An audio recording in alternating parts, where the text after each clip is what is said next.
मसीह यस्सु के कादर अजीम नाम में आप सबकी सलामती हो। मैं आप सबको हमारे हर रोज की बाइबल रीडिंग के प्रोग्राम में खुशामदीद कहती हूँ।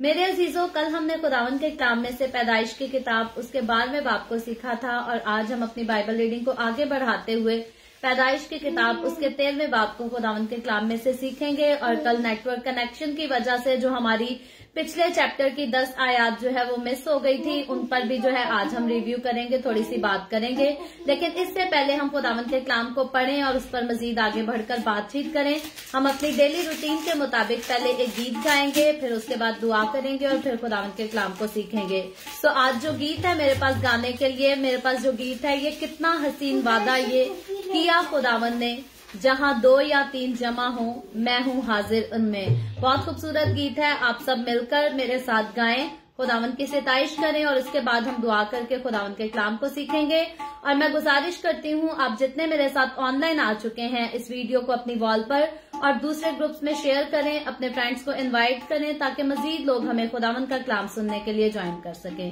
तो सब मिलकर गीत गाएंगे, कितना हसीन वादा ये किया खुदावंद ने। हालेलुया। कितना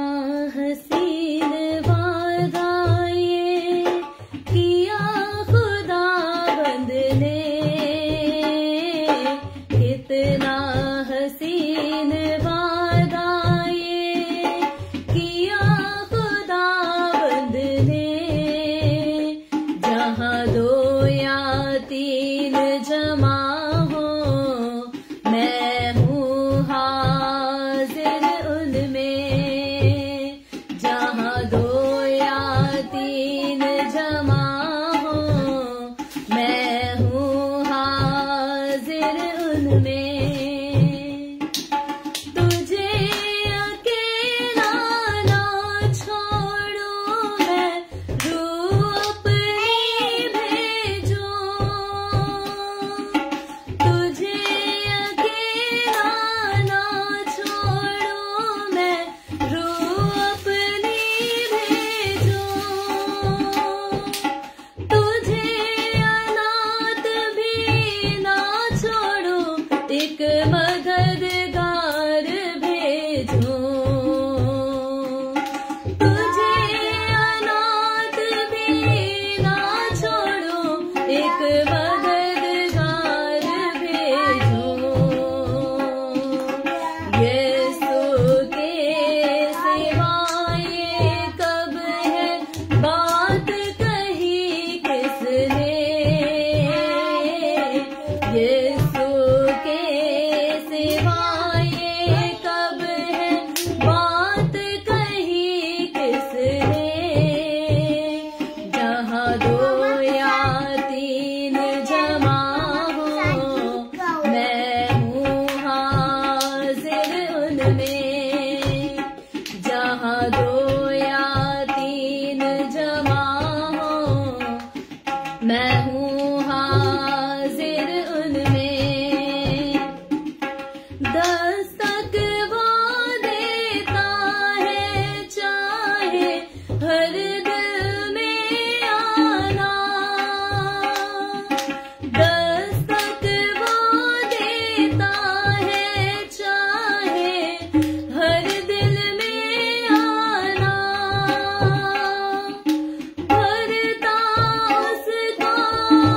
रूह से अपनी जिसने उसे जाना, भरता उसको रूह से अपनी जिसने उसे जाना, जिसका बने है माली वो कलियां लगे खिलने, जिसका बने है माली वो कलियां लगे खिलने, जहाँ 2 या 3 जमा हो मैं हूँ हाजिर उनमें।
Hallelujah hallelujah. बहुत खूबसूरत वादा हमारे खुदावन यीशु मसीह ने किया कि जहां भी 2 या 3 मेरे नाम से जमा हो मैं वहां मौजूद हूंगा। और हम देखते हैं कि हमारे खुदावन ने ये वादा सिर्फ लफ्जों की हद तक नहीं किया, बल्कि हकीकतन जब जब हम उसकी हजूरी में जमा होते हैं तो वो हमारे दरमियान में आ मौजूद होता है। और जब हम अपने दिन के 24 घंटे उसके साथ लिपटे रहते हैं तो उसकी हजूरी जो है कभी भी हमारी जिंदगी से जुदा नहीं होती, बल्कि हर वक्त हर घड़ी उसकी हजूरी हमें घेरे रहती है और उसके रूह का मसा हमारे साथ साथ रहता है। हमें गलतियों से, कोताहियों से, हमें गुनाहों से बचाता है, हमारी कमजोरियों में हमारी मदद करता है, हमारी रहनुमाई करता है, हमें स्ट्रांग बनाता है। और यही खुदावन की जिंदा कुदरत है जिसको मैं और आप अपनी जिंदगी में हर रोज एक्सपीरियंस करते हैं। और यही वजह है कि हम खुदावन के साथ जो है वो ईमान में रहकर, कायम रहकर मजबूती से आगे बढ़ते हैं। सो खुदावंद आप सबके साथ हो, बरकत दे। आए हम सब अपने सरों को खुदावंद के हुजूरी में झुकाएंगे, दुआ करेंगे और उसके बाद जो है आज की बाइबल रीडिंग का आगाज करेंगे। ऐ कदूस आसमानी बाप, मैं तेरा शुक्र करती हूँ, तेरी तारीफ करती हूँ खुदावंद आज के इस वक्त के लिए जो तूने हमें बख्शा, ताकि हम तेरे कदमों में आ सकें, तेरी हजूरी का तजर्बा कर सके, तुझसे बरकत हासिल कर सके। खुदावंद मेरे साथ जितने लोग ऑनलाइन आए हैं इन तमाम लोगों पर अपना हाथ बढ़ा, मुझ पर अपना हाथ बढ़ा, हमें बरकत दे। जब हम तेरे पाक कलाम को खोलते हैं, पढ़ते हैं, इसको समझने की कोशिश करते हैं तो खुदावंद तू हमारे साथ हो, हमारे जहनों को खोल ताकि बेहतर तौर से तेरे कलाम को सीख सके, जान सके और इसके एवज हम तेरी हजूरी में आगे बढ़ सके, ईमान में और ज्यादा मजबूत हो सके। खुदावंद जब मैं तेरा कलाम पढ़कर तेरे लोगों के साथ शेयर करती हूँ तो मुझ पर अपना हाथ बढ़ाना, मेरे जहन पर खुदावंद तो अपना कंट्रोल करना, मेरे लबों को तो अपने कंट्रोल में करना, ताकि मेरे मुंह से निकलने वाली एक एक बात दूसरे लोगों के लिए, मेरे लिए, अपने लिए खुदावंद बाइस से बरकत हो। मसीह यीशु के नाम में ये दुआ मांगती हूँ, आमीन आमीन। खुदावंद का शुक्र हो, उसके नाम की तारीफ हो, वो जो हमारे दरमियान में मौजूद है। फिर हम पाकिस्तान में बैठे हैं, कनाडा में बैठे हैं या इंडिया में बैठे हैं या और दूसरे मजीद कंट्रीज में बैठकर हम एक ही वीडियो के जरिए खुदावंद के कलाम को सीख रहे हैं, सुन रहे हैं। लेकिन खुदावंद की पाक हजूरी जो है वो हर जगह, हर तरह से हमें घेरे हुए है और इसके लिए हम खुदावंद की शुक्रगुजारी करते हैं। तो मेरे अजीजों, जैसा मैंने पहले कहा था इस वीडियो के शुरू में कि हमने कल पैदाइश की किताब उसके 12वें बाब की रीडिंग की थी, लेकिन इंटरनेट कनेक्शन की वजह से जो है वो हमारी 10 आयात जो है रह गई थी, उनको हम कंटिन्यू नहीं कर सके थे। सो इससे पहले हम 13वें बाब की रीडिंग करें, हम पहले इन 10 आयात पर जो है वो शॉर्टली बात करेंगे और फिर आगे चलकर 13वें बाब को सीखेंगे। तो कल हमने खसूसन जो है वो इब्राहिम की बुलाहट के ताल्लुक से सीखा था कि खुदा जो इब्राहिम को बुलाता है तो सिर्फ इब्राहिम को नहीं बल्कि यहूदी कौम को नहीं, बल्कि इब्राहिम के वसीला से खुदा जो है वो तमाम नस्ल इंसानी को बुलाता है, चुन लेता है और उनके लिए नजात का, उनके लिए कफारे का जो है वो इंतजाम करता है। सो आज के 12वें बाब की 10वीं आयत से हम देखें तो यहाँ यूं लिखा है, और उस मुल्क में काल पड़ा और इब्राहिम मिस्र को गया कि वहां टिका रहे क्योंकि मुल्क में सख्त काल था। तो हम देखते हैं कि कल हमने सीखा था कि खुदा जो है वो इब्राहिम को हुक्म देता है कि तू अपने नातेदारों के बीच में से निकल जा, अपने वतन से निकल जा और जो जगह मैं बताता हूं तू वहां जा। तो जब हम देखते हैं कि इब्राहिम जब जाता है उस जगह पर जब काल पड़ता है तो यहाँ लिखा है कि वो मिस्र को जो है वो रवाना हो जाता है और उस जगह पर काल पड़ने की वजह से जो है वो मिस्र को रवाना होता है। और आगे 11वीं आयत में लिखा है, और ऐसा हुआ कि जब वो मिस्र में दाखिल होने को था तो उसने अपनी बीवी से कहा कि देख, मैं जानता हूं कि तू देखने में खूबसूरत औरत है और यूं होगा कि मिस्री तुझे देखकर कहेंगे कि ये उसकी बीवी है, सो वो मुझे तो मार डालेंगे मगर तुझे जिंदा रख लेंगे। सो तू ये कह देना कि मैं इसकी बहन हूं ताकि तेरे सबब से मेरी खैर हो और मेरी जान तेरी बदौलत बची रहे। तो यहाँ मेरे अजीजों, जब हम पैदाइश की किताब उसके 12वें बाब की 10वीं आयत से लेकर 13वीं आयत तक खुदावंद के कलाम को पढ़ते हैं तो यहाँ इब्राहिम के हम डर को और उसके खौफ को देखते हैं और हम देखते हैं कि इब्राहिम वही खुदा का बंदा जिसको खुदा ने चुना है, जिससे 75 साल की उम्र में खुदा ने वादा किया कि मैं तुझे कौमों का बाप बनाऊंगा, तेरे वसीला से लोग बरकत पाएंगे और जो तुझे मुबारक कहेंगे वो मुबारक होंगे, जो तुझ पर लानत करेंगे उन पर लानत होगी। और हम देखते हैं कि खुदावंद के इन अजीम वादों को देखते हुए, जानते हुए इब्राहिम खुदा की बात मानकर, खुदा की फरमा बरदारी करके अपने वतन और अपने नातेदारों के बीच में से जो है वो निकल जाता है। लेकिन जब मिस्र में उसे मिस्र में से गुजरना पड़ता है या मिस्र में रहना पड़ता है तो यहाँ आकर इब्राहिम जो है वो खुदा के वादे की तरफ अपनी नजर नहीं करता कि खुदा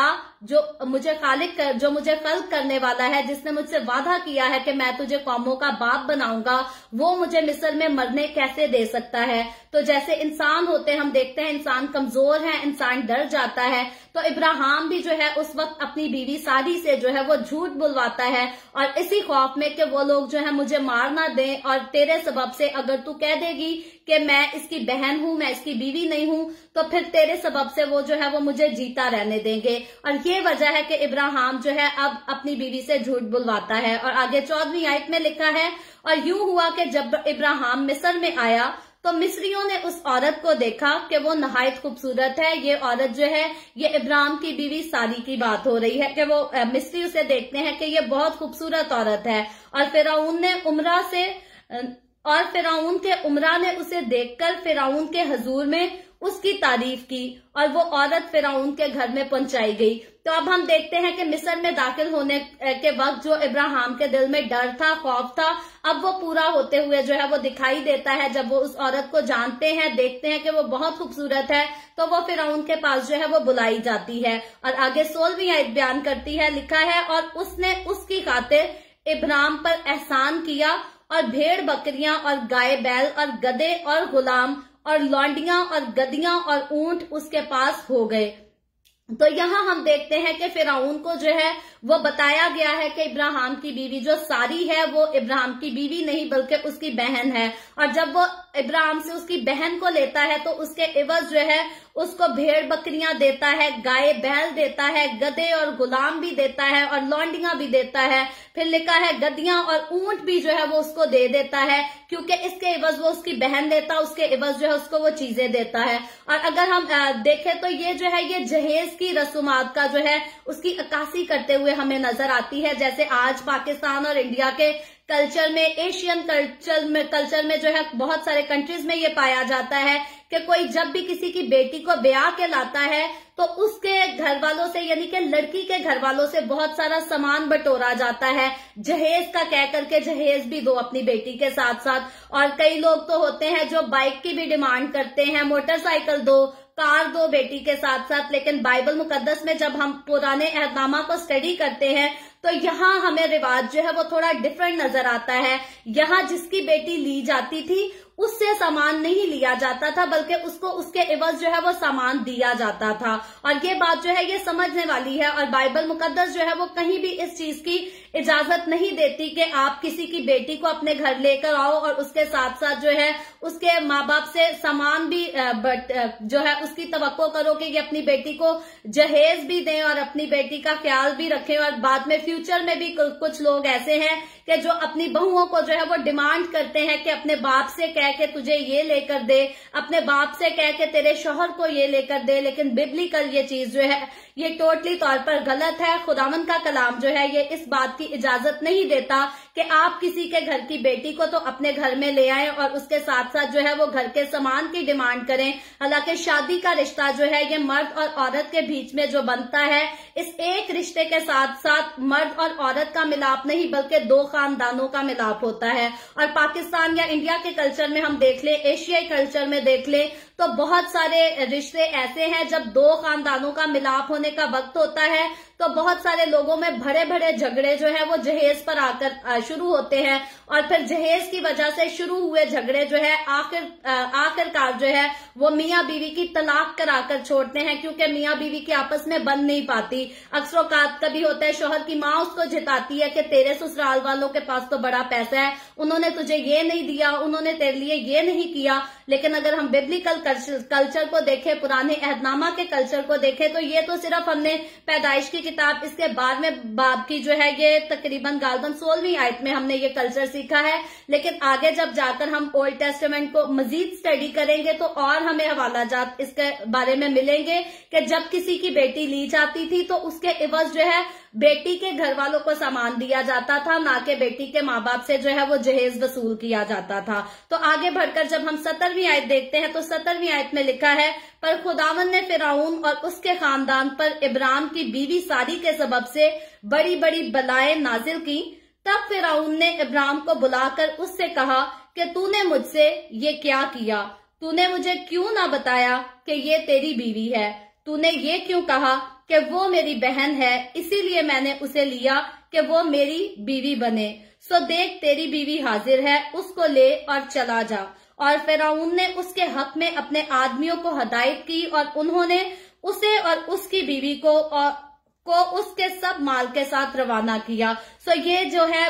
12वें बाब की रीडिंग यहाँ पर कंप्लीट हो जाती है और हम देखते हैं कि जब इब्राम की बीवी सारी को जो है वो फिरौन अपनी बीवी बनाने के लिए ले लेता है तो खुदा की तरफ से जो है उस पर आफतें नाजिल होती हैं। और खुदा जो है वो आफतों को नाजिल इसीलिए करता है क्योंकि खुदा ने सारी को जो है वो इब्राम के लिए रखा था और खुदा ने इब्राम से वादा किया था कि मैं इसी के वसीला से जो है वो तेरी नस्ल को आगे बढ़ाऊंगा। तो इब्राम जो है वो तो खुदा पर जो है ईमान में यहाँ हमें कमजोर नजर आता है, वो तो जो है वो झूठ भी बुलवाता है, लेकिन खुदा जो अपने मुंह से एक बार बात कह देता है, खुदा जो वादा करता है, खुदा उसको हमेशा पूरा करता है। और खुदा ने जो है इब्राम की बीवी को भी यहाँ पर हम देखते हैं कि आफत नाजिल कर कर बल्कि आफतें नाजिल कर कर जो है फिरौन से बचाया ताकि इब्राम की बीवी जो है वो इब्राम की बीवी ही रह सके, ना कि वो फिरौन की बीवी बन सके। तो खुदा यहाँ जो है वो सारी ऑलरेडी फिरौन के सामने बीवी की सूरत में जो है वो पेश कर दी भी जा चुकी है, तो भी खुदा हम देखते हैं कि सारी की हिफाजत भी करता है, उसकी मदद भी करता है और आफतों के जरिए जो है खुदा फिरौन पर जाहिर भी कर देता है कि वो जो है वो इब्राहिम की बहन नहीं बल्कि इब्राहिम की बीवी है। और इसी सबब से हम देखते हैं कि फिरौन बादशाह जो है बजाय इसके बाद वो इब्राहिम पर लान तान करता या उसे मारता पीटता या उसके साथ कोई जुल्म करता, बल्कि वो उसकी बीवी को उसके पास लाकर दे देता है और उसको जो है सलामती के साथ वहां से जो है वो रुखसत होने का हुक्म देता है। तो ये सारा खुदा का प्लान था क्योंकि खुदा ऑलरेडी इब्राहिम को चुन चुका था कौम को बचाने के लिए, दुनिया को बचाने के लिए, दुनिया की कौमों को बचाने के लिए। और इसीलिए इब्राहिम को जो है हम देखते हैं कि कौमों का बाप कहा गया है क्योंकि उसके वसीला से कोई एक कौम नहीं बल्कि दुनिया भर की कौमें जो है वो नजात के कलाम को सीखेंगी और नजात के कलाम को एक्सेप्ट करेंगी। और खुदा जो है इब्राहिम की जान का, उसके माल का, उसकी बीवी की, हर चीज की खुदा जो है वो खुद हिफाजत करता है और फिर आगे उनकी रहनुमाई भी करता है। और आगे चलकर जब हम 13वें बाब को पढ़ते हैं तो 13वें बाब की पहली आयत से यूं लिखा है, और इब्राहिम मिस्र से अपनी बीवी और अपने सब माल और लूत को साथ लेकर कनान के जनूब की तरफ चला। और इब्राहिम के पास जो चौपाए और सोना चांदी बकसरत था और वो कनान के जनूब से सफर करता हुआ बैतल में उस जगह पहुंचा जहां पहले बैतल और आई के दरमियान उसका डेरा था, यानी वो मुकाम जहां उसने शुरू में कुर्बानगाह बनाई थी। और वहां इब्राहिम ने खुदावन से दुआ की। और लूत के पास भी जो इब्राहिम का हम सफर था भेड़ बकरियां, गाय बैल और डेरे थे। और उस मुल्क में इतनी गुंजाइश ना थी कि वो इकट्ठे रहें क्योंकि उनके पास इतना माल था कि वो इकट्ठे नहीं रह सकते थे। और इब्राहिम के चरवाहों और लूत के चरवाहों में झगड़ा हुआ और कनानी और फरीजी उस वक्त मुल्क में रहते थे। तब इब्राहिम ने लूत से कहा कि मेरे और तेरे दरमियान और मेरे चरवाहों और तेरे चरवाहों के दरमियान झगड़ा ना हुआ करे क्योंकि हम भाई हैं। क्या ये सारा मुल्क तेरे सामने नहीं? सो तू मुझसे अलग हो जा। अगर तू बाएं जाए तो मैं तेरे दहने जाऊंगा और अगर तू दहने जाए तो मैं बाएं जाऊंगा। तब लूत ने आंख उठाकर यरदन की सारी तराई पर जो जुगर की तरफ है नजर दौड़ाई क्योंकि वो इससे पेशतर के खुदावन ने सदूम और अमूरा को तबाह किया। खुदावन के बाग और मिस्र के मुल्क की मानित खूब सैराब थी। सो लूत ने यरदन की सारी तराई को अपने लिए चुन लिया और वो मशरिक की तरफ चला और वो एक दूसरे से जुदा हो गए। इब्राहिम तो मुल्क कनान में रहा और लूत ने तराई के शहरों में सकूनत इख्तियार की और सदूम की तरफ अपना डेरा लगाया। और सदूम के लोग खुदावन की नजर में नहायत बदकार और गुनाहगार थे। और लूत के जुदा हो जाने के बाद खुदावन ने इब्राहिम से कहा कि अपनी आंख उठा और जिस जगह तू है वहां से शमाल और जनूब और मशरिक और मगरिब की तरफ नजर दौड़ा क्योंकि ये तमाम मुल्क जो तू देख रहा है मैं तुझको और तेरी नस्ल को हमेशा के लिए दूंगा और मैं तेरी नस्ल को खाक के जर्रों की मानद बनाऊंगा,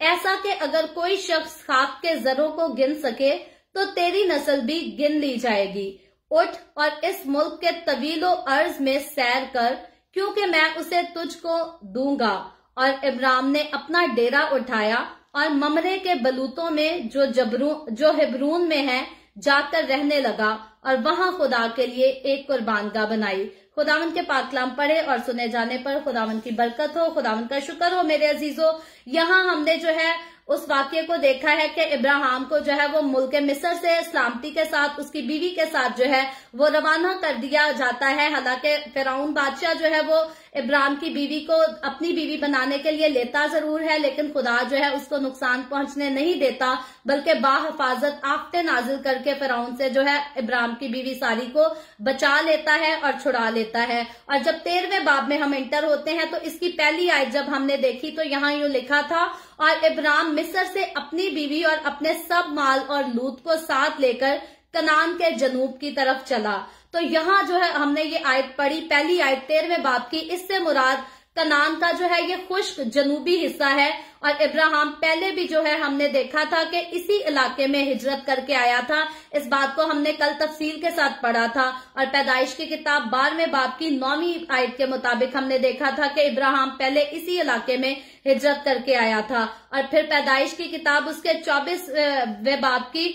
26वीं आयत के मुताबिक हमने ये देखा था कि ये वही जगह है जहां इसहाक भी रहा था। आगे जाकर हम फ्यूचर में इसको पढ़ेंगे। और उसके बाद जब हम दूसरी आयत पर गौर करते हैं तो दूसरी आयत में लिखा है, और इब्राहिम के पास चौपाए और सोना चांदी बकसरत से था। तो इब्राहिम के पास जो है वो चौपाए भी बहुत थे, सोना चांदी ये सब कुछ जो है उसके पास बकसरत से था। तो इस आयत के मुताबिक हम ये देखते हैं कि इब्राहिम जो है वो एक दौलतमंद आदमी था, अमीर आदमी था। क्योंकि जब हम देखते हैं कि इब्राहिम ऊर से रवाना हुआ तो तब भी वहां से उसके पास जो कुछ था, जो माल असबाब था, वो उसको अपने साथ लेकर आया। और उसके बाद फिर जब वो मिस्र में आया तो फिरौन ने उसको जितना माल दिया वो भी इब्राहिम के पास था। फिरौन ने जो कुछ उसको माल असबाब दिया था उससे वापस नहीं लिया था। सो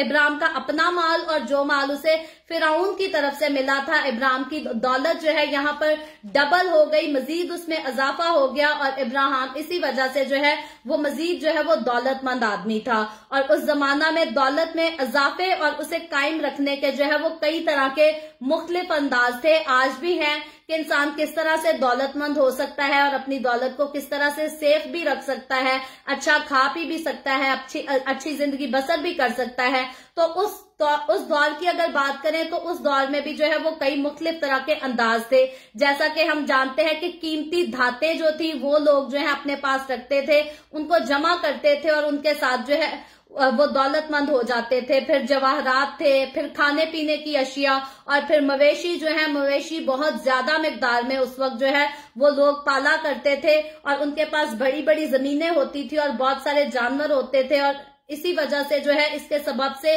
वो बहुत दौलतमंद और अमीर लोग हुआ करते थे। और इब्राहिम जो है हम देखते हैं कि उसके पास ये सारा कुछ जो है वो कसरत के साथ था और उसको किसी चीज की कोई कमी नहीं थी। और खुदा जो है वो भी इब्राहिम के उस वक्त साथ था, और खुदा ने ऑलरेडी इब्राहिम से वादा भी कर लिया था और खुदा का हाथ उसके साथ था। और फिर जब हम इसकी तीसरी और चौथी आयत को पढ़ते हैं तो तीसरी और चौथी आयत में लिखा है, और वो कनान के जनूब से सफर करता हुआ बैतल में उस जगह पहुंचा जहां पहले बैतल और आई के दरमियान उसका डेरा था, यानी वो मुकाम जहां उसने शुरू में कुर्बानगाह बनाई थी। और वहां इब्राहिम ने खुदावन से दुआ की। ये जो है 13वें बाब की तीसरी और चौथी आयत है, यानी कि कनान के खुश्क जनूबी हिस्सा से हम देखते हैं कि इब्राहिम सफर करता हुआ बैतल में उस जगह पहुंचा जहां बैतल, यानी कि बैतल का मतलब हमने कल देखा था कि बैतल का मतलब है खुदा का घर। और फिर आई का मतलब हमने देखा था कि आई का मतलब है पत्थरों का ढेर।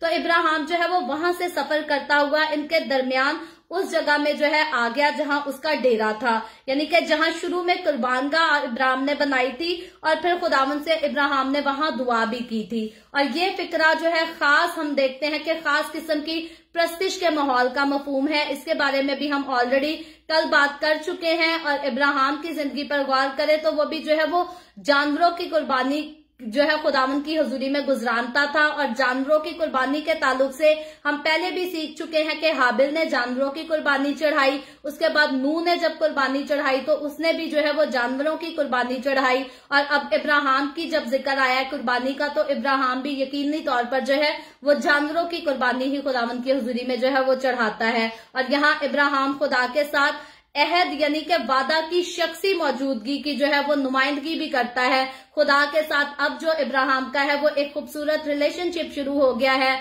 और इसी खूबसूरत रिलेशनशिप के साथ खुदा जो है वो दुनिया की तमाम कौमों का जो है वो नजात का इंतजाम करेगा। और आगे जो है वो उसको करने को यहाँ हमें नजर आता है, क्योंकि ये जितनी बातें हम पैदाइश की किताब में पढ़ रहे हैं ये सारी बातें जो है ये पास्ट की बातें हैं। जब हमने मुकाशफा की किताब को सीखा था तो उसमें हमने पास्ट को भी सीखा था, प्रेजेंट को भी सीखा था, फ्यूचर को भी सीखा था। लेकिन पैदाइश की किताब की ये सारी बातें जो हम पढ़ रहे हैं ये पास्ट की बातें हैं, लेकिन खुदा ने जो नजात का इंतजाम किया उस नजात में शामिल मैं और आप, हम प्रेजेंट के लोग भी हैं और उस नजात का हिस्सा फ्यूचर के लोग भी होंगे। ये जो है खुदा ने हमेशा के लिए नजात का इंतजाम तमाम बनीनो इंसान के लिए, तमाम कौमों और तमाम कबीलों के लिए किया। और इसीलिए बाइबल मुकद्दस में जब हम न्यू टेस्टामेंट देखें तो वहां यूहन्ना की मार्फत लिखी गई अंजील उसके 3 बाब की 16वीं आयत जो कि बाइबल मुकद्दस की मरकजी आयत कहलाती है, वो यूं ही बयान करती है कि खुदा ने अपना इकलौता बेटा बख्श दिया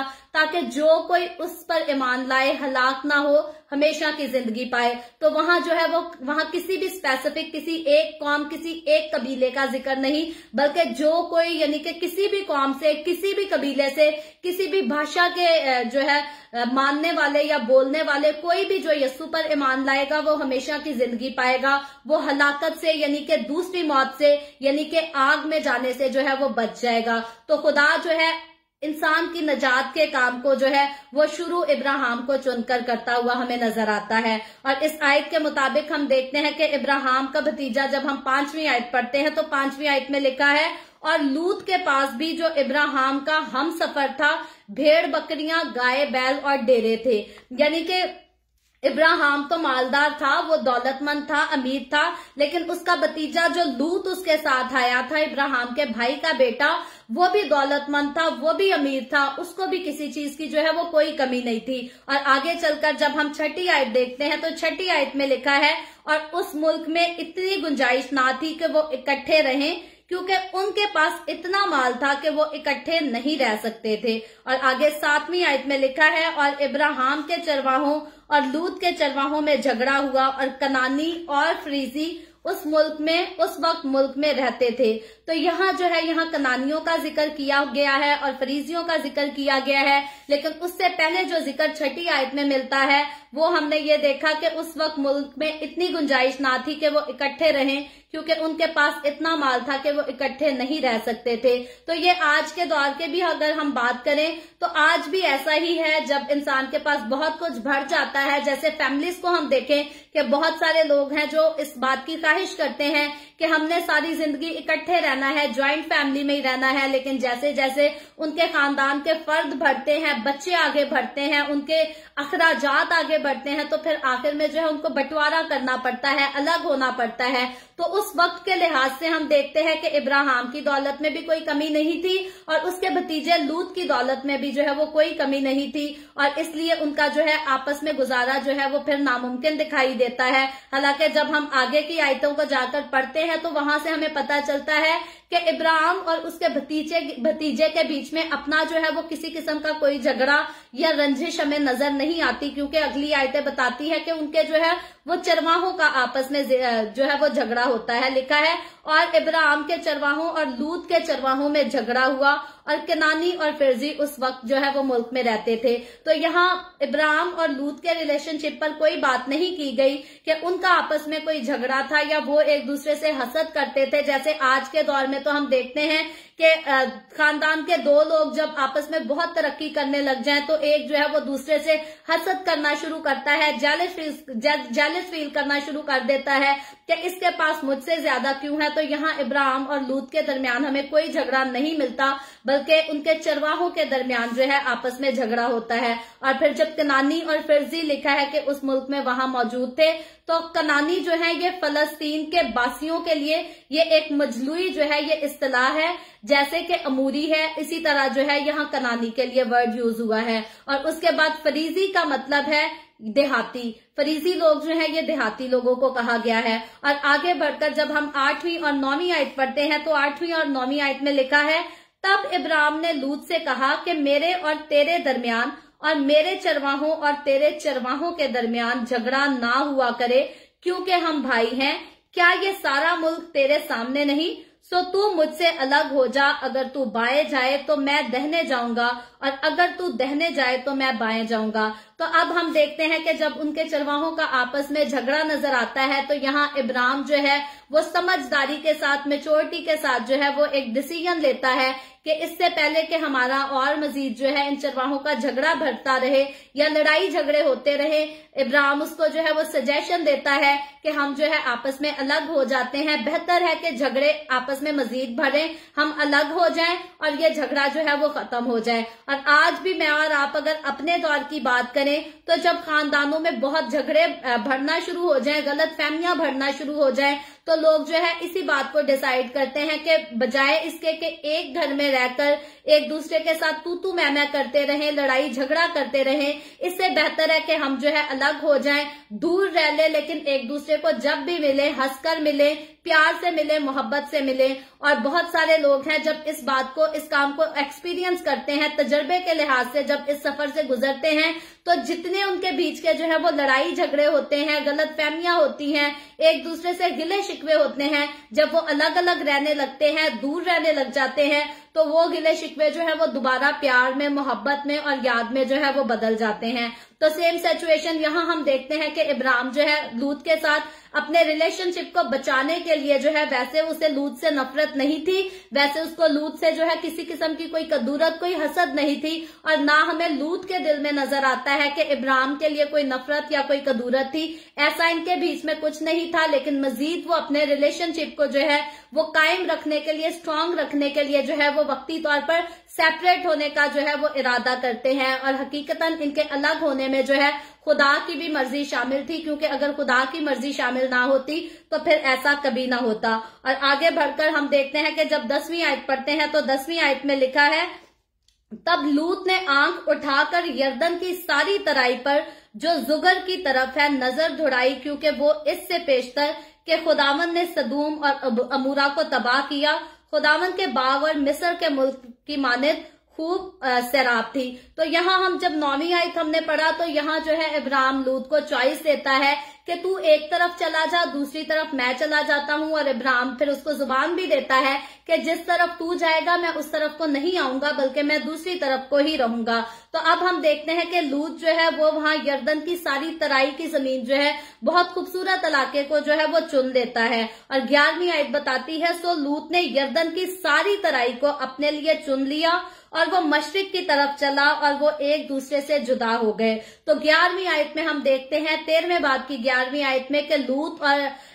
इब्राहिम और इब्राहिम का भतीजा लूत जो वहां से इकट्ठे रवाना होते हैं खुदा के हुक्म देने के बाद, अब यहाँ आकर जो है वो जुदा हो जाते हैं और लूत जो है वो अपने लिए एक सेपरेट जगह चुन लेता है। और इब्राहिम के बारे में आगे लिखा है, इब्राहिम तो मुल्के कनान में रहा और लूत ने तराई के शहरों में सकूनत इख्तियार की और सदूम की तरफ अपना डेरा लगाया। और यहाँ जो है हमें पहली बार सदूम का जिक्र मिलता है। और 13वीं आयत को पढ़े तो लिखा है, और सदूम के लोग खुदावन की नजर में नहायत बदकार और गुनाहगार थे। तो लूत जिस इलाके को रहने के लिए चुनता है, जहां आबाद होने के लिए चुनता है, उस इलाके में हमें नजर आता है कि वहां गुनाह बदी जो है वो कसरत से पाई जाती थी और खुदा को गुनाह से नफरत है। और खुदा की नजर, हमने पहले इस बारे में डिस्कस किया है कि खुदा की नजर एक ही वक्त में पूरी दुनिया में जो है वो रहती है और यही खुदा की अलूहियत का बयान है, यही खुदा की अलूहियत को जाहिर करती है कि वो आला दर्जा रखता है और उसके बस में है,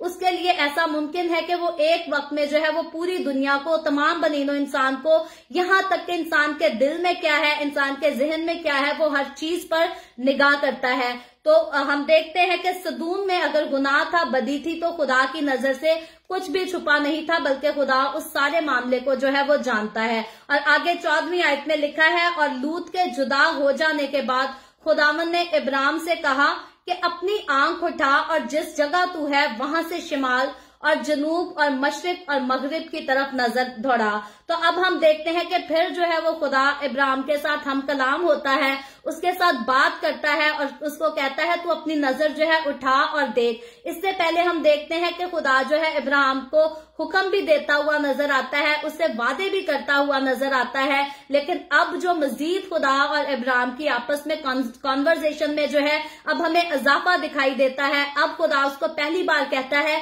कि तू अपनी नजर उठा और देख, और फिर खुदा उसको शिमाल की तरफ, जनूब की तरफ, मशरिक और मगरिब, हर तरफ जो है खुदा इब्राहिम की नजर दौड़ाता है और उसको देखने के लिए सिर्फ कहता नहीं, बल्कि आगे 15वीं आयत में लिखा है, क्योंकि ये तमाम मुल्क जो तू देख रहा है मैं तुझको और तेरी नस्ल को हमेशा के लिए दूंगा। तो यहाँ हम देखते हैं कि खुदा जो है, खुदाए करीम जो है एक अजीम किस्म का वादा इब्राहिम के साथ करता हुआ नजर आता है। उसने पहले भी वादा किया कि मैं तेरी नस्ल को जो है बढ़ाऊंगा। तो ये वादा जो है, पहले जो उसने वादा किया, इब्राहिम 75 साल का, जिसकी बीवी जो है वो भांज है, जो कि औरत, जिस औरत के औलाद नहीं, ये खुदा उसके साथ वादा कर रहा है। और यहाँ फिर जब मजीद खुदा इब्राहिम से बात करता है तो फिर से इब्राहिम को खुदा वो यही कहता है कि ये सारा मुल्क मैं तुझको और तेरी नस्ल को दे दूंगा। और मर्द की नस्ल हमेशा वही कहलाती है जो मर्द से पैदा होती है, यानी कि जिस मर्द और औरत के मिलाप से कोई बच्चा पैदा होता है तो वो मर्द की नस्ल कहलाता है।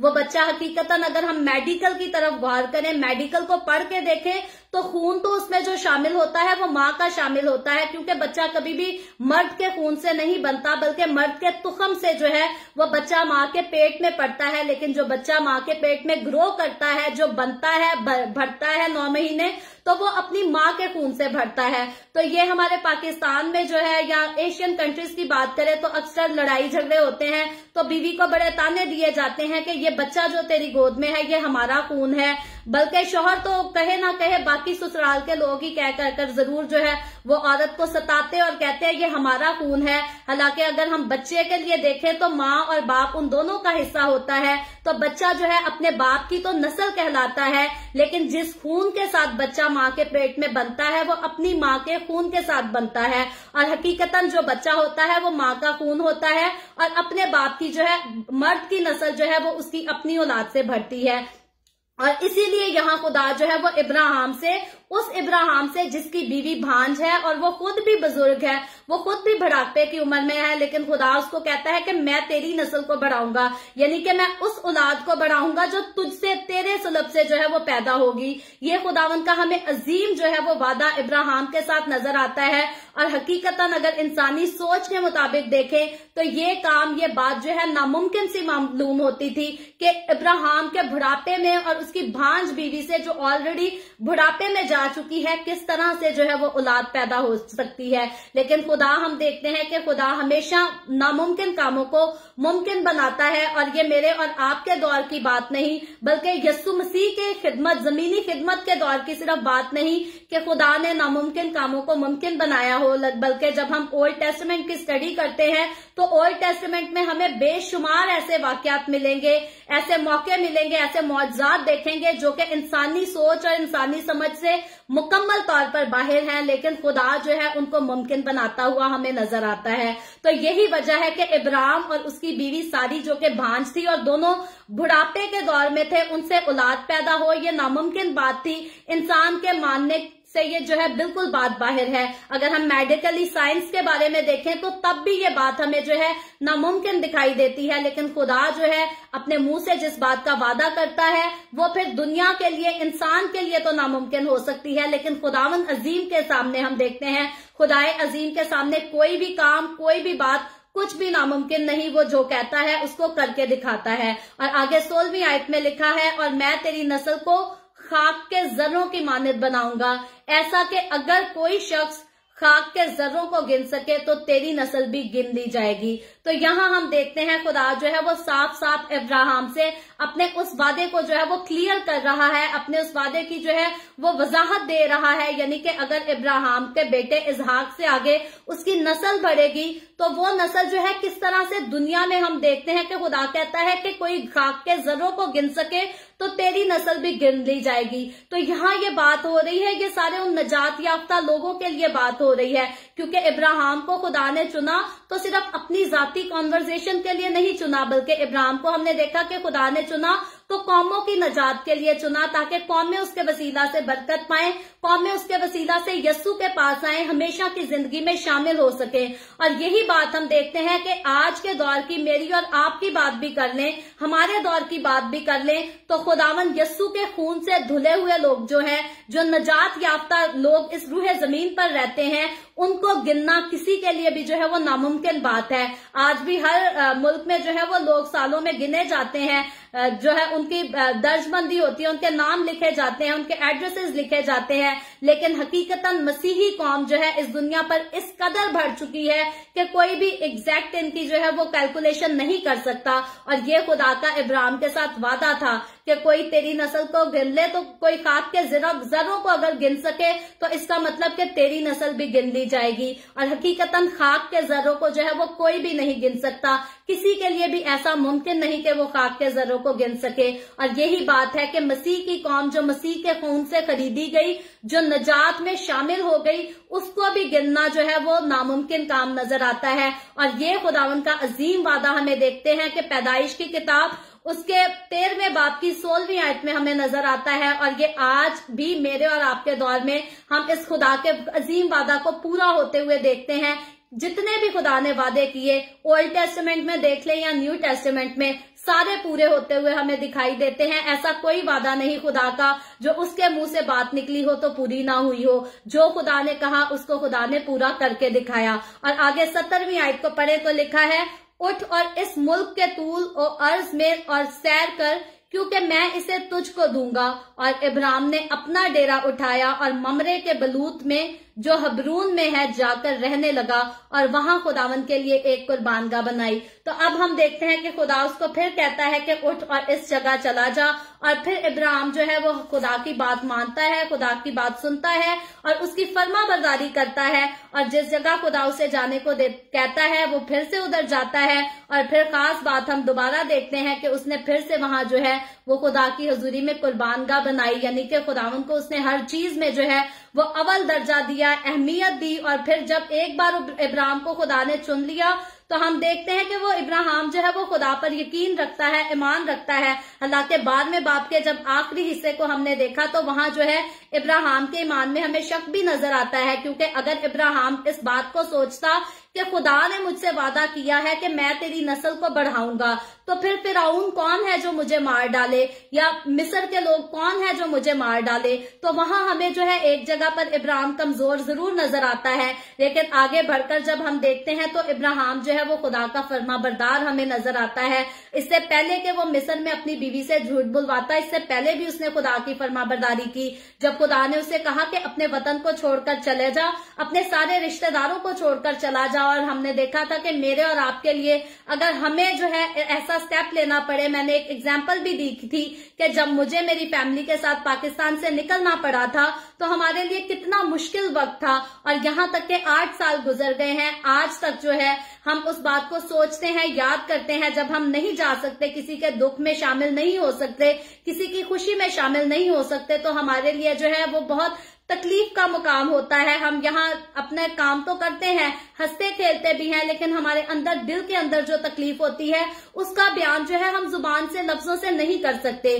तो इब्राहिम के लिए उस वक्त अपने नातेदारों को छोड़ना, अपने वतन को छोड़ना, अपने लोगों को छोड़ना, अपने रस्मो रिवाज को छोड़ना कोई आसान काम नहीं था। किसी इंसान के लिए ऐसा आसान काम नहीं होता। लेकिन हम देखते हैं कि जब खुदा ने इब्राहिम को हुक्म दिया तो इब्राहिम ने खुदा पर जो है वो यकीन किया, उसकी बात मानी, और फिर जो है दोबारा हम नजर आता है कि फिर खुदा जब जब इब्राहिम को जो जो हुक्म देता है, इब्राहिम जो है वो खुदा के साथ चलता हुआ हमें नजर आता है। इब्राहिम हमें खुदा की ताबेदारी करता, उसकी वफादारी करता हुआ नजर आता है। और ये तो सिर्फ हमने 2 वफादारियां अभी तक इब्राहिम की पढ़ी है कि खुदा ने उसको कहा यहां से यहां चला जा, तो वो वहां चला गया। फिर दोबारा कहा खुदा ने यहां से यहां चला जा, वहां भी चला गया। आगे जाकर हम अब इब्राहिम की जो है एक और खूबसूरत कुर्बानी को जल्द सीखने वाले हैं, जब वो अपने ही बेटे को, जिसके वसीला ने खुदा ने उसे वादा किया था कि मैं तेरी नस्ल को जो है वो खाक की तरह जो है वो बढ़ाऊंगा, अगर कोई खाक को गिन सके तो तेरी नस्ल को भी गिन सकेगा।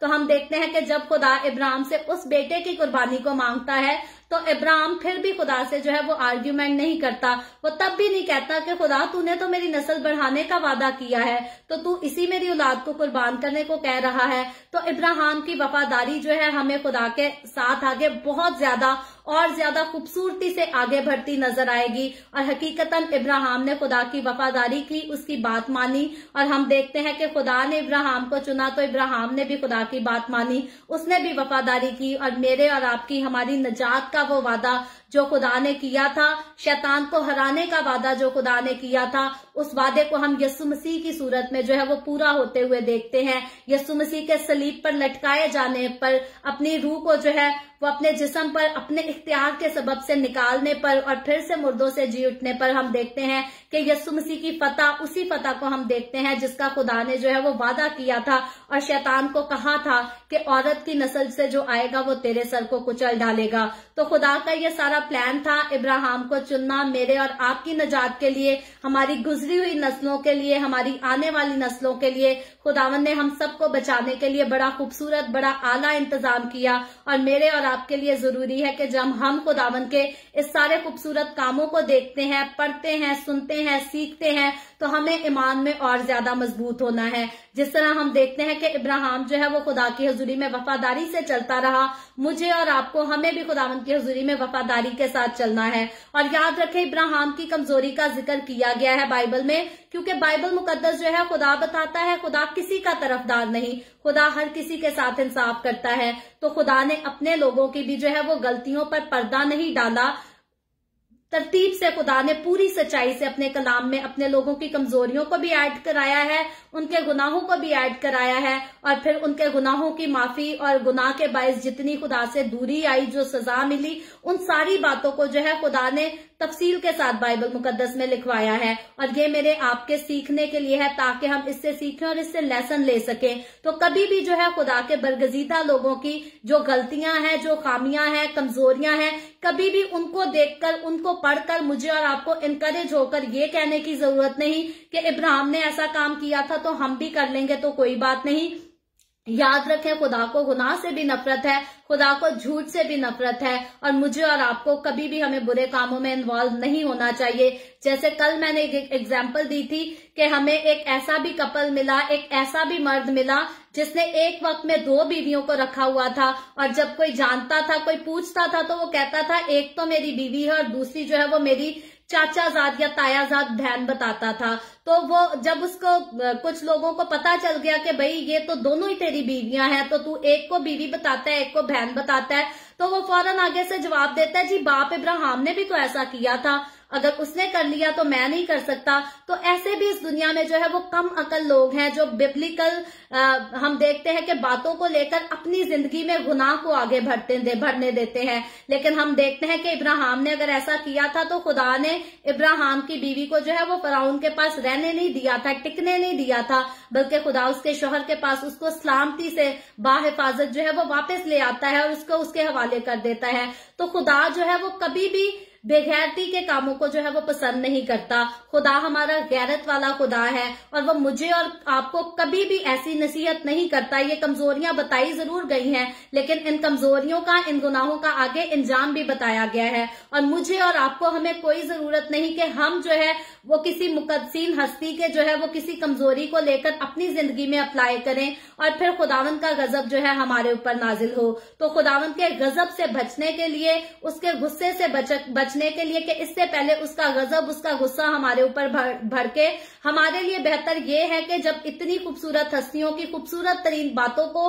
बाइबल मुकद्दस में बयान किया गया है, तो मुझे और आपको अच्छी बातों को जो है हमेशा फॉलो करना है। और हम देखते हैं कि अच्छे कामों से हमेशा खुदा खुश होता है, कभी सजा भी नहीं देता, कभी अजाब भी नाजिल नहीं करता। तो हमें हमेशा अच्छे रास्ते पर चलना है। हर किसी के जो है हमें पॉजिटिव चीजों को जो है अपनी जिंदगी में हम रख सकते हैं, लेकिन किसी की भी जिंदगी के किसी नेगेटिव वाक्य को या नेगेटिव काम को हमें अपनी जिंदगी में जगह देने की कोई जरूरत नहीं, क्योंकि खुदा जो है वो हमेशा नेकी से खुश होता है, बदी से खुदा कभी खुश नहीं होता, अच्छे कामों से खुश होता है, पाकीज़गी से खुश होता है। बदकारी खुदा को जो है वो बिल्कुल पसंद नहीं। जैसे हमने सदूम और अमूरा का जिक्र पढ़ा कि सदूम में जो है वो गुनाह पाया जाता था, और आगे हम देखेंगे कि इनके गुनाह का जो है सबब आगे क्या बनता है, खुदा किस तरह से जो है इस कौम के साथ रिएक्ट करेगा, किस तरह से खुदा जो है इनके साथ निपटेगा। तो खुदा आज के दौर में, ये सिर्फ पुराने अहदनामे का दौर नहीं कि खुदा का गजब भड़कता था, खुदा का गुस्सा भड़कता था, मेरे और आपके हमारे दौर में भी ऐसा होता है। जब लोग मजीद खुदावंद का नाम मिसयूज करके गुनाह पे गुनाह करते चले जाते हैं, फिर आखिरकार खुदा का जो है वो कहर नाजिल होता है। खुदा तौबा का मौका देता है, लेकिन जब इंसान इतना दलेर हो जाता है कि वो तौबा करने की बजाय खुदा के कलाम की मुकद्दस हस्तियों को जो है वो लेकर सामने कर और अपने आप को जो है उनकी कमजोरियों के साथ कवर अप करने का सोचे, तो फिर खुदा ऐसे लोगों को जो है वो नाकाम करता है, ऐसे लोगों को खुदा शर्मिंदा करता है और हरा देता है। और जितने लोग खुदा के साथ वफादारी के साथ चलते हैं, ये मेरा अपना पर्सनली वाकया है कि जब हम खुदा के साथ वाकई में वफादार होते हैं, तो फिर भले सारी दुनिया हमारे खिलाफ क्यों ना हो, सारी दुनिया जो है वो पैसे क्यों ना लगाए हमें हराने के लिए या हमें गिराने के लिए, खुदा जो है उनके सारे मंसूबों को फेल कर देता है। और खुदा अपने साथ वफादारी में चलने वाले लोगों को, अपने साथ वफादार रहने वाले लोगों को जो है वो हमेशा सरफराज करता है। और हमारे दुश्मन वो पैसे में जोरावर हो, दौलत में, शोहरत में, किसी चीज में भी जोरावर क्यों ना हो, जब हम खुदावंद के साथ वफादारी से चलते हैं, तो अगर हमारे पास दौलत नहीं, हमारे पास नाम नहीं, मुकाम नहीं, तो भी खुदावंद का जिंदा नाम जो है वो हमेशा हमारी सरफराजी का बाइस बनता है। तो खुदावंद ने हमेशा मुझे अपने कलाम के वसीला से, अपने वादों के वसीला से जो है वो सरफराजी दी, और हमेशा मेरे सारे दुश्मनों को खुदावंद ने खुद जो है वो शर्मिंदा किया। मुझे कभी भी किसी से कोई बदला लेने की जरूरत नहीं पड़ी। और खुदावंद के साथ चलते चलते जब हम इस दुनिया में रहकर दुखों का, तकलीफों का, मुश्किलात का जो है वो सामना करना हमें पड़ता है, यकीनी तौर पर हर किसी को सामना करना पड़ता है, तो हमारी नजर, हमारा ध्यान, सब कुछ जो है वो खुदावंद की तरफ होना चाहिए। और जब हम खुदावंद से जो है अपना इंसाफ मांगते हैं, तो खुदावंद जो है हमेशा हमारे दुश्मनों को शर्मिंदा करता है, क्योंकि दुश्मन वैसे तो इंसान कभी इंसान का हो नहीं सकता, ये इंसान के अंदर जो है शैतान समा जाता है, इब्लीस समा जाता है, और फिर शैतान की कोशिश होती है कि जो लोग खुदा के साथ चलते हैं उनको सताया जाए, ताकि वो खुदा की हजूरी में दुआ करने की बजाय, इबादत करने की बजाय जो है अपने रोने धोने में लगे रहें, अपनी दुखों को, अपनी तकलीफों को देखते रहें। तो ये शैतान का जो है एक खास मेथड हम कह सकते हैं, एक खास तरीका है खुदा के लोगों को खुदा की हजूरी से दूर करके दुखों और तकलीफों में मसरूफ रखने का। लेकिन जब भी शैतान दूसरे इंसानों में समा जाता है और अब खुदा के लोगों को तंग करता है, तो हमेशा खुदा जो है अपने लोगों को तकलीफों में से गुजारकर, मुसीबतों में से गुजारकर सरफराज कर देता है, और शैतान जो है वो हमेशा शर्मिंदा होता है। सो मुझे और आपको खुदावंद के कलाम को हर रोज पढ़ते हुए, खुदा के साथ वफादारी के साथ चलते हुए हमें खुदा के साथ कायम रहना है, ईमान में और ज्यादा मजबूत होना है। और छोटी छोटी गलतियां, क्योंकि लोग कहते हैं छोटी गलतियां और हैं और बड़ी गलतियां और हैं, तो छोटी छोटी गलतियां हो या बड़ी बड़ी गलतियां हो, हमें अपनी जिंदगी में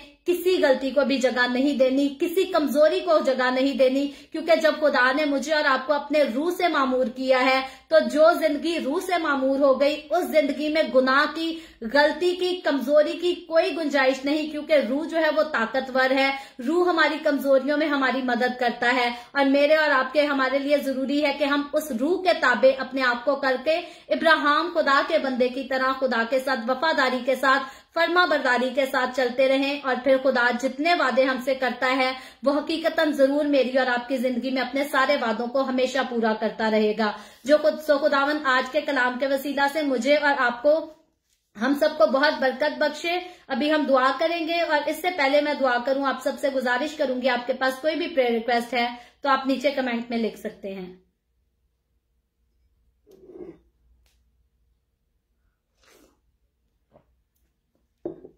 आए हम सब अपने सरों को खुदावंद की हुजूरी में झुकाएंगे और दुआ करेंगे। Hallelujah hallelujah. प्यार से भरे जिंदा आसमानी बाप, लश्करों के रब यहोवा यरी, मैं तेरे प्यारे बेटे अपने खुदावन यीशु मसीह के नाम में तेरे कदमों में आती हूँ, तेरी शुक्रगुजारी करती हूँ, तेरी तारीफ, तेरी तमजीद, तेरी सिताइश करती हूँ। खुदावन तू जो हमसे प्यार करता, हमारा ख्याल करता, हमारे साथ साथ रहता है, तेरा शुक्र हो। खुदावन मेरे साथ जितने लोग ऑनलाइन आए हैं तो इन तमाम लोगों पर अपना हाथ बढ़ा, सबको बरकत दे, अपनी पनाह में ले। खुदावन तो अपने लोगों के रोटी पानी में, कारोबार में, हर चीज में कसरत से बरकत को अंडेल, ताकि तेरे लोग तेरी हजूरी में आगे बढ़े, तुझमें शादमान रहे, तेरी तारीफ करते रहे, तेरी तमजीद करते रहे, ईमान में और ज्यादा मजबूत हो सकें। खुदावन जितने लोगों ने इस वीडियो के नीचे कमेंट्स में अपनी अपनी दरखास्तें लिखी हैं या व्हाट्सएप पे या वे ऑफ हेवन पेज पे हमें इनबॉक्स अपनी दरखास्तें की हैं, खुदावन मैं तेरी बंदी होते हुए तेरे लोगों की तमाम दरखास्तों को तेरे आगे पेश करती हूँ, तुझसे मिन्नत करती हूँ, दरखास्त करती हूँ। खुदावन तो अपना जलाली हाथ बढ़ा, अपने लोगों की दरखास्तों को कबूल कर, उनके मुस्बत जवाब दे, तमाम तरह की बीमारियों से, दुखों, तकलीफों, परेशानियों से आजाद कर, मुसीबतों से आजाद कर, ताकि तेरे लोग आजाद होकर तेरी शुक्रगुजारी कर सके, तेरे नाम की गवाही दे सके। खुदावन तू हर तरह से सब पर अपना हाथ बढ़ा। और खुदावन जितने लोग अपने बिजनेसेस में या अपने कारोबार में डिफरेंट किस्म की मुश्किलात का सामना कर रहे हैं, परसिक्यूशन का सामना कर रहे हैं, खुदावन तो उनको भी संभाल, उनको भी अपनी पनाह में ले। जैसा कि फैसलाबाद में खुदावन 2 नर्सेस पर तौहीन रसालत का केस बना है, तेरी बेटियां हैं, तेरी कौम की बेटियां हैं, खुदावन तो अपना जोरावर हाथ बढ़ा और उन्हें बचा, उनकी हिफाजत निगाहबानी कर, उनकी जान की, उनके माल की हिफाजत कर। और मुल्क पाकिस्तान में खुदावन तू हर तरह से सारे हालात को अपने कंट्रोल में कर और अपने मसीही लोगों की सबकी खुदावन तू खुद हिफाजत कर। मैं तेरे तमाम खादमों को, मुकद्दसीन को, पाकलीसियाओं को, परस्तारों को तेरी हजूरी में याद करती हूँ। हर एक पर अपना हाथ बढ़ा, सबको बरकत दे, अपनी पनाह में ले। खुदावन तू अपने जलाल, अपनी गवाही के लिए सबको और ज्यादा कसरत से इस्तेमाल कर। मुझ पर अपना हाथ बढ़ा, the way of haven Facebook page पर अपना हाथ बढ़ा, अपने जलाल के लिए, रूहों की नजात के लिए और ज्यादा कसरत से इस्तेमाल कर। बनी इसराइल पर तेरी बरकत, तेरी सलामती हो और हम सब पर भी तेरी बरकत और सलामती हमेशा होती रहे। मसीह यीशु के नाम में ये दुआ मांगती हूँ, आमीन। खुदावन की सिखाई हुई दुआ में शरीक होंगे। आए हमारे बाप तू जो आसमान पर है, तेरा नाम पाक माना जाए, तेरी बादशाहत आए, तेरी मर्जी जैसे आसमान पर पूरी होती है जमीन पर भी हो। हमारे रोज की रोटी आज हमें दे, जिस तरह हम अपने कर्जदारों को माफ करते हैं, तू भी हमारे कर्ज हमें माफ कर। हमें आजमाइश में ना पड़ने दे, बल्कि बुराई से बचा, क्योंकि बादशाहत, कुदरत और जलाल हमेशा तेरे ही हैं, आमीन आमीन। खुदावंद आप सबको बरकत दे। मेरे साथ हर रोज ऑनलाइन आकर खुदावंद के कलाम को सुनने के लिए आप सबका बहुत ज्यादा शुक्रिया। इस कलाम को जगह जगह शेयर करते रहे, ताकि हम सबके वसीला से अंजील की मनादी कसरत से हो सके। और एक बार फिर से अनाउंस करना चाहती हूँ कि आप में से जितने लोगों को गिफ्ट अभी तक मिल गए हैं, आप बनाए मेहरबानी हमें इन्फॉर्म करें, और जिन लोगों को नहीं मिले उनको भी जब आपके घरों तक जो है वो गिफ्ट डिलीवर कर दिए जाएं तो हमें जरूर इन्फॉर्म करें, ताकि हम जानना चाहते हैं कि गिफ्ट सबको डिलीवर हो गए हैं या नहीं हुए। और अगर किसी का एड्रेस जो है वो लिस्ट में डालने से रह गया है, आपको मजीद 2 वीक तक जो है आपके घर तक गिफ्ट नहीं डिलीवर किए जाते, तो आप बराए मेहरबानी हमारे व्हाट्सएप नंबर पर कॉल करके मुझसे बात कर सकते हैं, मुझे इन्फॉर्म कर सकते हैं, ताकि आपके गिफ्ट जो है वो आप तक पहुंचाए जाएं। और खुदावंद आप सबके साथ हो। इन दिनों में जो है यहाँ कनाडा में बारिशें बहुत ज्यादा हो रही हैं, और जब बारिश ज्यादा होती है हमारा नेटवर्क जो है वो बिल्कुल काम नहीं करता। और अगर कभी डेली बाइबल रीडिंग के प्रोग्राम के टाइम में लाइव ना आऊं, हमारी बाइबल रीडिंग की एपिसोड ना हो सके, तो आप प्लीज समझ जाया करें कि इंटरनेट का कोई मसला होगा या इंटरनेट मेरे पास नहीं, इसलिए मैं लाइव नहीं आ सकी। लेकिन अगले दिन जो है अपने आप को खुदावंद के कलाम को सुनने के लिए हमेशा तैयार रखा करें। मुझे अपनी दुआओं में याद रखें। द वे ऑफ हेवन की सारी खिदमत को हमेशा अपनी दुआओं में याद रखें। खुदावंद आप सबको बरकत दे, आमीन।